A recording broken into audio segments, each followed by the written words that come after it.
Hey, what's good? Today we're going to be taking a look at my favorite analog polysynth, the Korg Prologue. Let's go!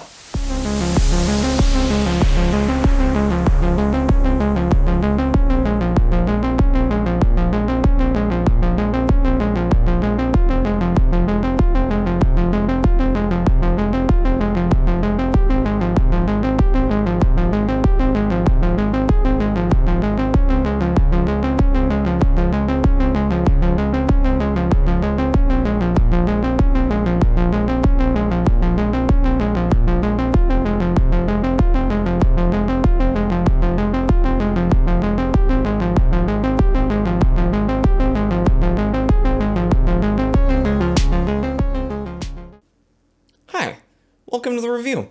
Let's get started, shall we? The Korg Prologue is a true analog polysynth with 2 analog oscillators and a digital wavetable oscillator for each of its 8 or 16 voices depending on your model. It has 49 or 61 velocity-sensitive synth action keys and pitch and mod wheels. It has several different modes including poly and unison, wave shaping oscillators with triangle, saw, and pulse waves, cross modulation, sync, and ring modulation. Features a very bright 2-pole analog low-pass filter, filter overdrive, a high-pass filter, 2 ADSR envelopes, and a single LFO.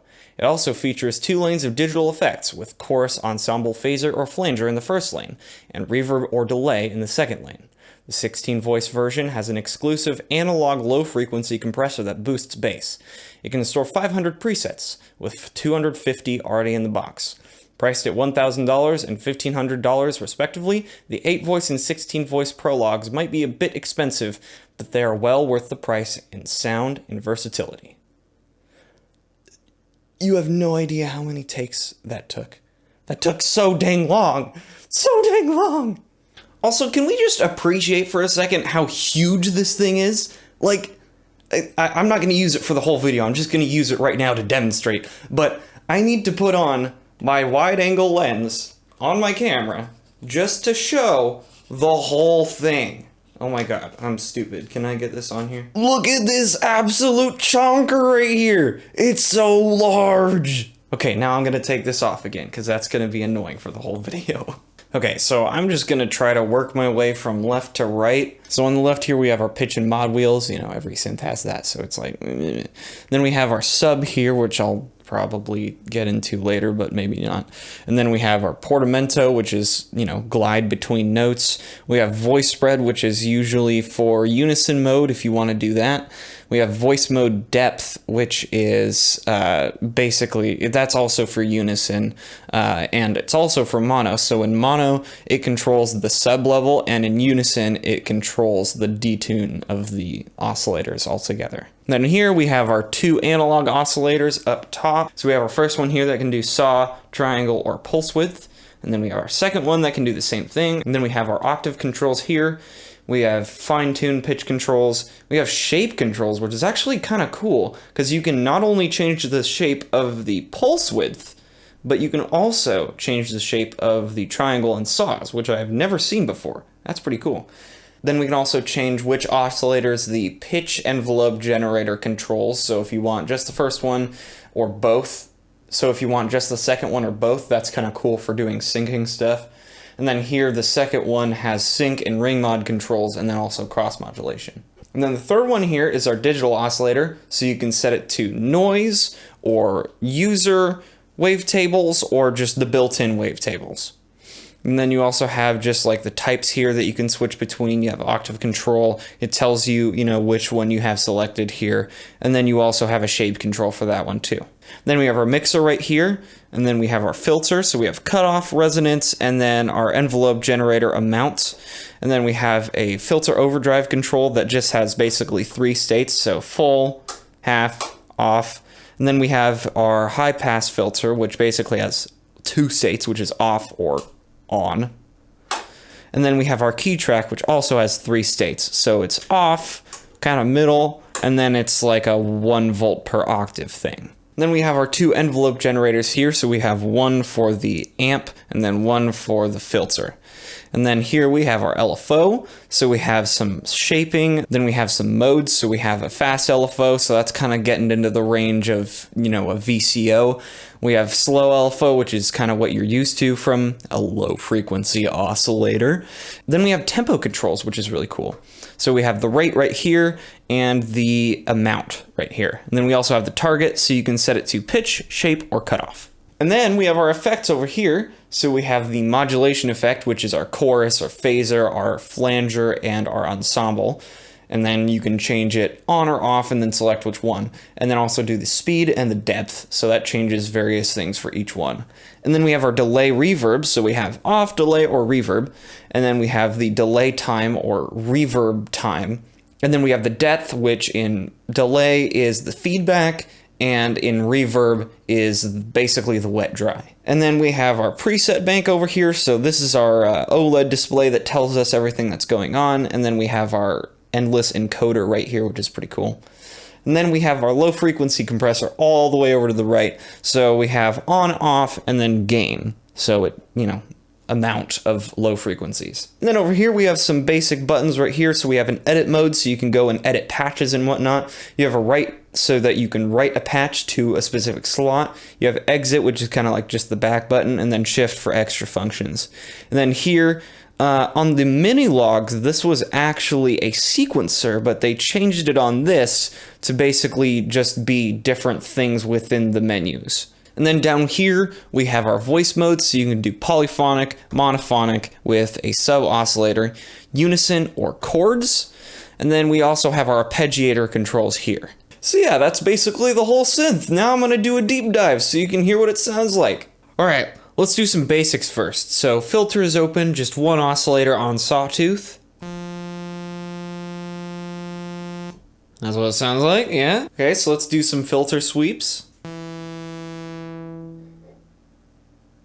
It's with no resonance. Resonance at half. And then we can do full resonance.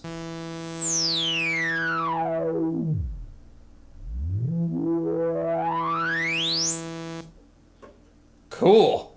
Good stuff. So let's look at some wave shapes. We have the saw. We have triangle. And then we have square. So let's do some morphing. So we can change the shape, what that sounds like on a pulse width. And it actually goes completely flat, which is really cool. You can see it on the display over here.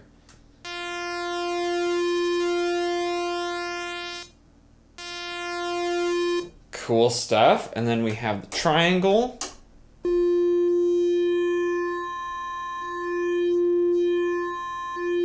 So that's pretty cool. And then we have the saw, and this is really, really cool.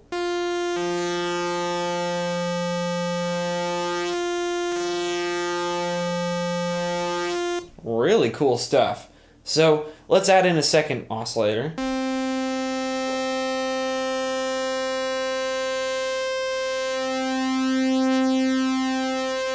a little bit of detuning. Yeah. So now what we can do is we can work with this stuff over here so we can get a nice filter and envelope going.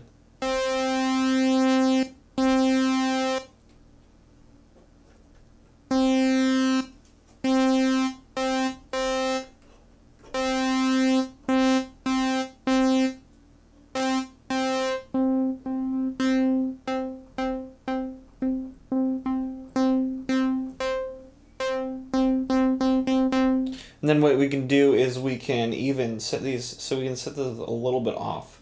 So, get that nice effect. And then we can also put it in duo mode, which is, you can see it over here when I turn that knob.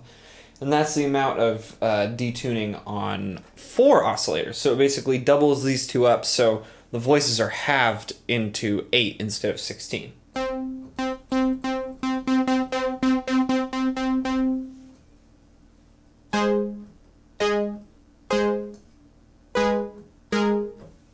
Pretty cool. So yeah, let's look at some sync stuff. So I'm going to turn this back up. So let's turn these to 0, both of them. And then let's turn this down so it's just 2 voices. And then we're going to turn the pitch envelope generator to oscillator 2. And turn the int up. So you can hear that second one is going, it's like diving. So then let's set it to sync.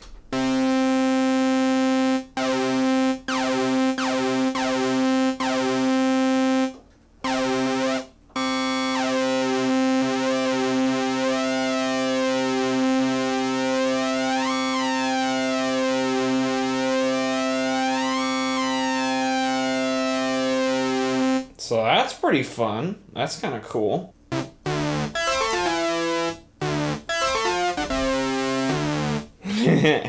Good stuff. So yeah, let's set that back so that's just normal now.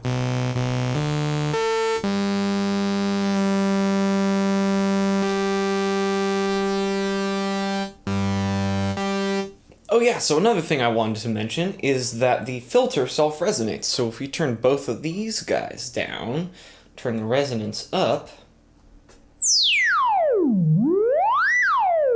that's just filter noise, and the resonance is peaking so much that it self-resonates, and it's basically like a third analog oscillator. So you can even put key track on it, and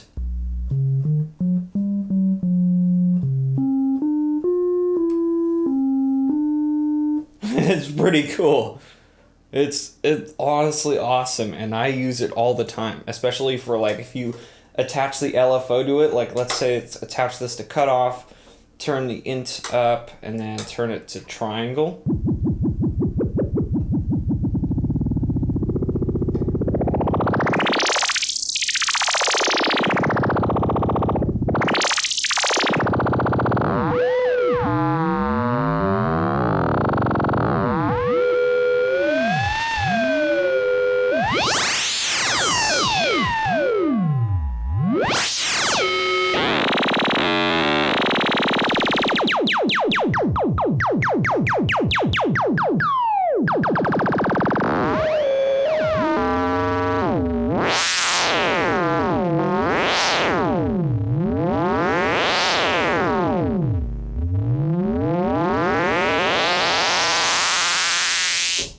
That's pretty cool. I really like that. So let's go back to some more normal sounds actually. Let's keep this, you know, we got the two oscillators going, one octave above the other.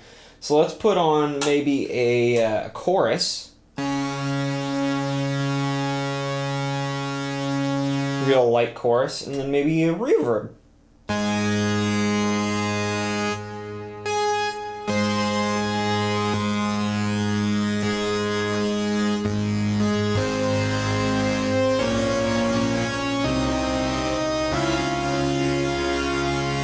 Please don't sue me, Dead Mouse.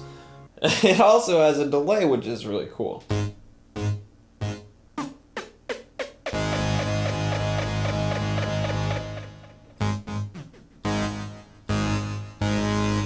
And then if you go into edit mode and you go into this one, you can actually change the different types of stuff. So here's a ping pong. And then there's like high pass.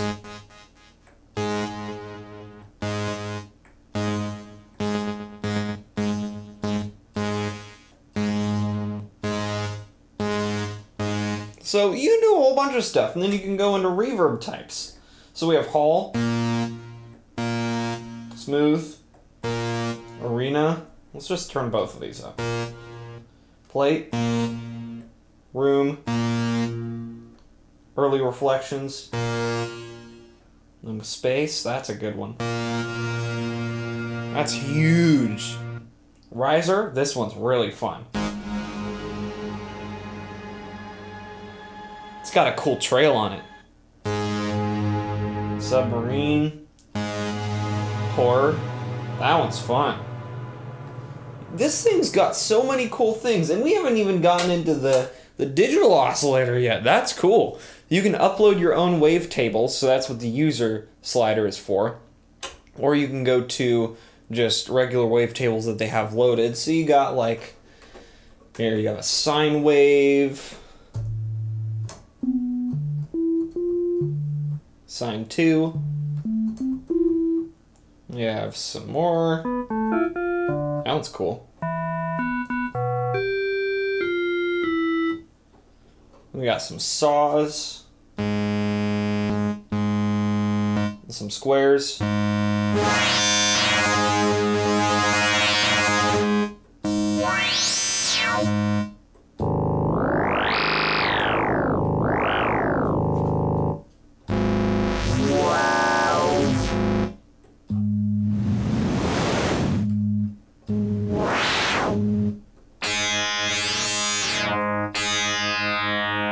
Those are interesting.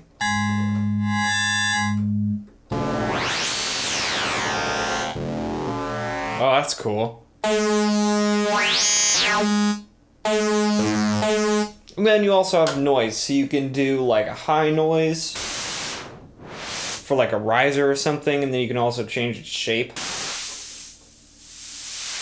kind of like a high pass on it, and then we have low. So it's almost kind of like a pink noise. Then we have this.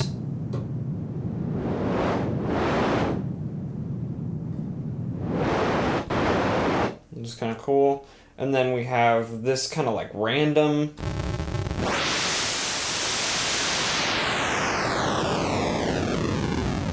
So that's kind of more like a squared off noise. That's fun.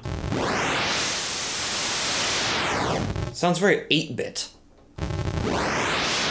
So yeah, there's a ton of stuff you can do. And then here we have voice mode, so let's go back into some of these regular normie oscillators. So we have, you know, polyphonic, which was what we've been doing, so whole bunch of voices. And then you can go mono, where you can adjust the amount of the sub-oscillator.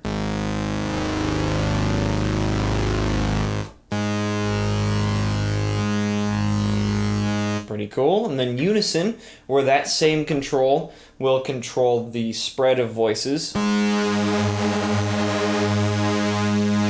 And then you can also do the voice spread, which spreads it across the stereo image, because this is a stereo output synth, and that's fun.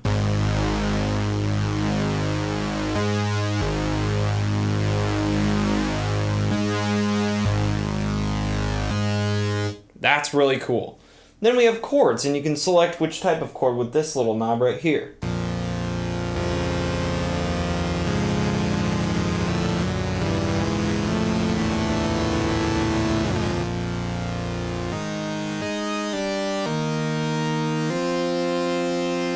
Pretty cool. There are a bunch of things, and then there's this arpeggiator here. So let's go back to poly, and let's hit it. Oh yeah, we have to turn that to voice spread, because that's going everywhere. Latch it. Boom, arpeggiator. And then you can do different types.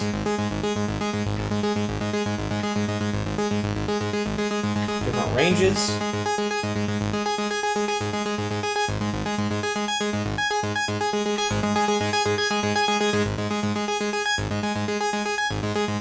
This thing's awesome! There's so many things that you can do.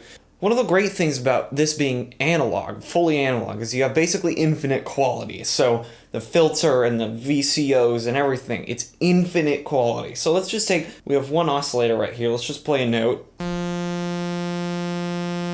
And then let's go really way down. So we can go down here.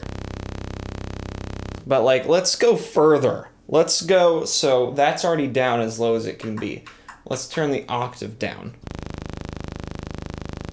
There's no like artifacting or weirdness because it's analog, so that sounds really good.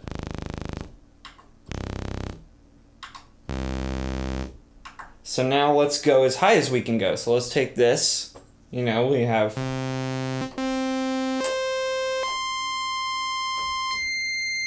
ear warning.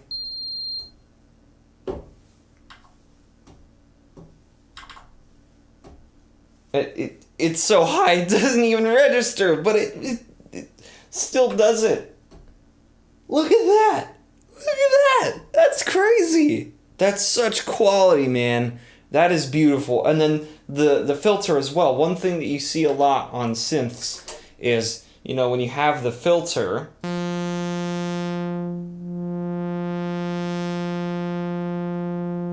it's like steppy, so it's like, you know, you can hear the steps, but on this, you know, if I turn the resonance up so you can hear it better.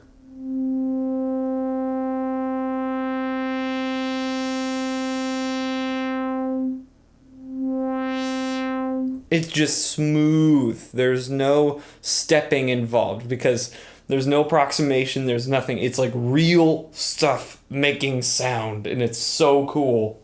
Would I recommend getting this thing? Yes.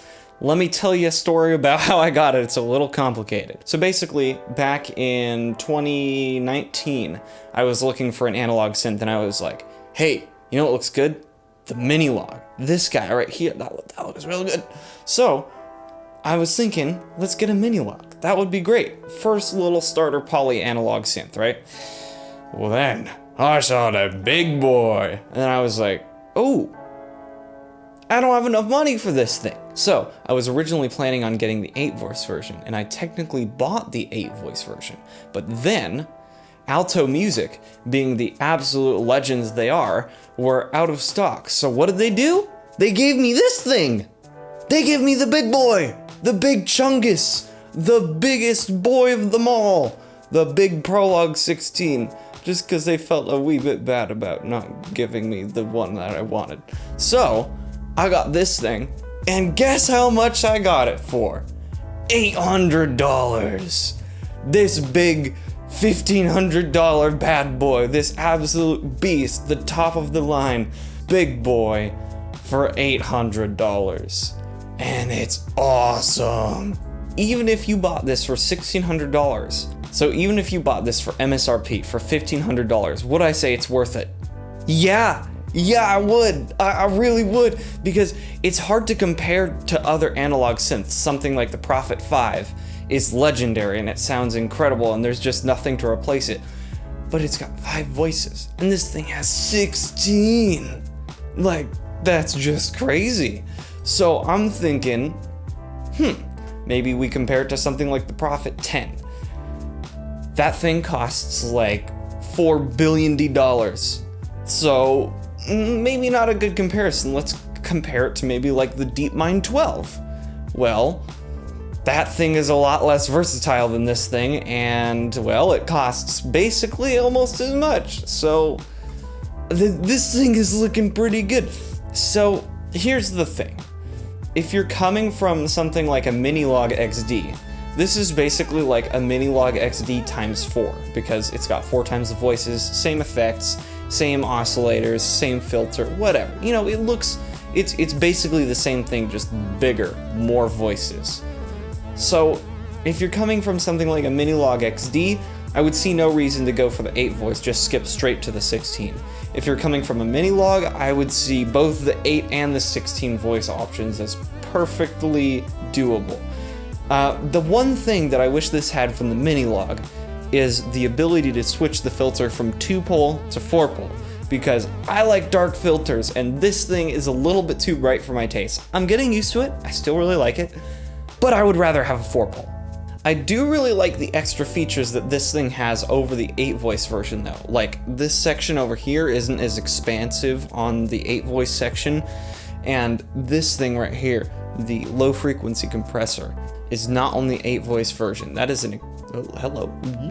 That is an exclusive to the 16-voice version, which is really cool. So overall, would I recommend it? Yes.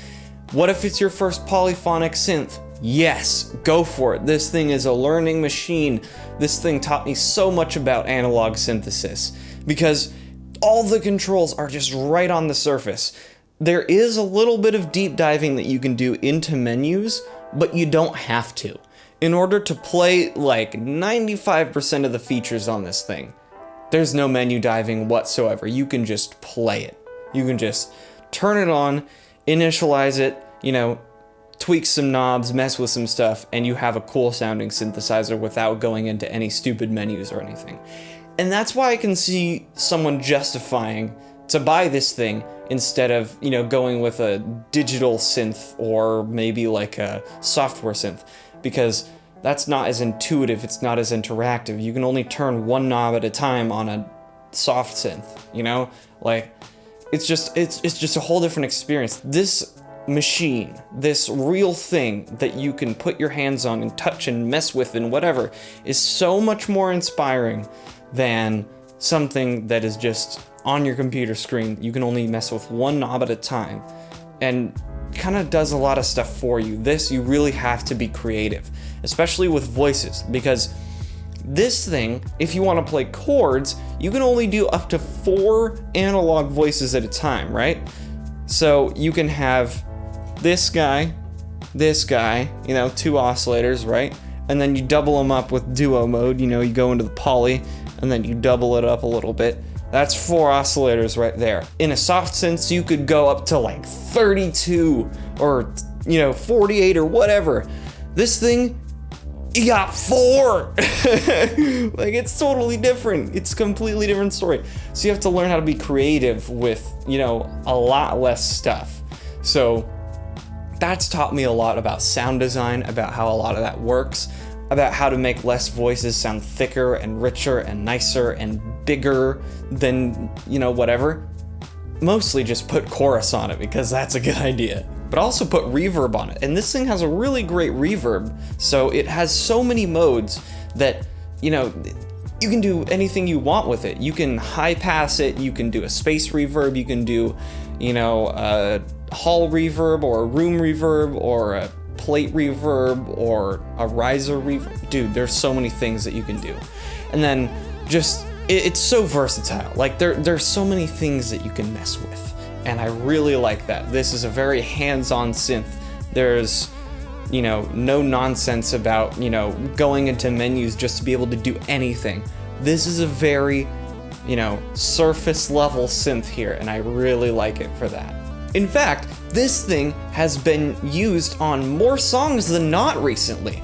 Like, I've used it on more songs than I haven't used it since I bought this thing last year. It just does whatever I want it to do.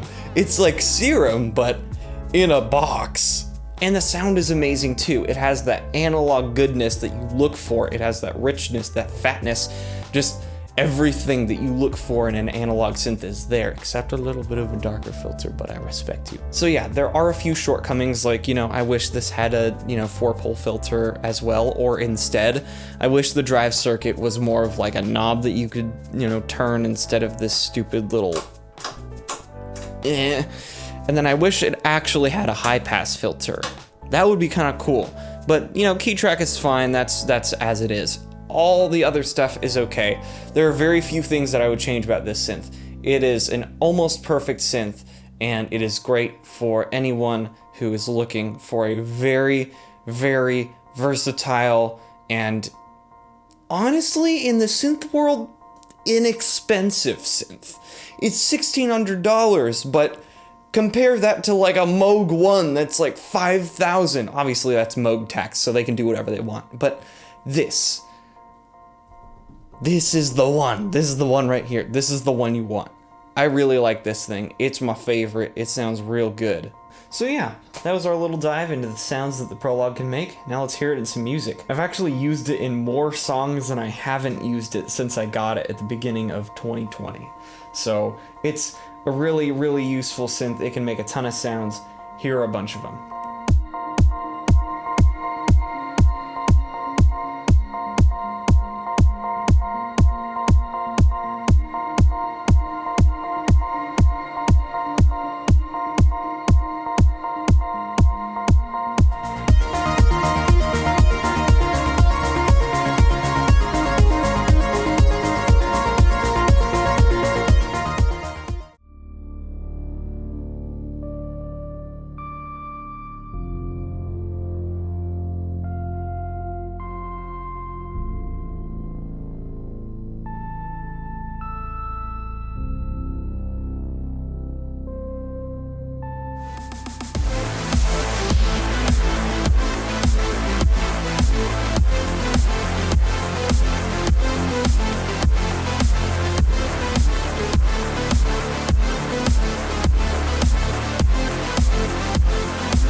just about do it for my review of the Korg Prologue. Hope you enjoyed, hope you found it useful, and I bet you really want to buy one of these things now because they sound really good and they're really, really useful. So yeah, thank you for watching. We'll see you in the next one. Until then, stay peachy. See ya.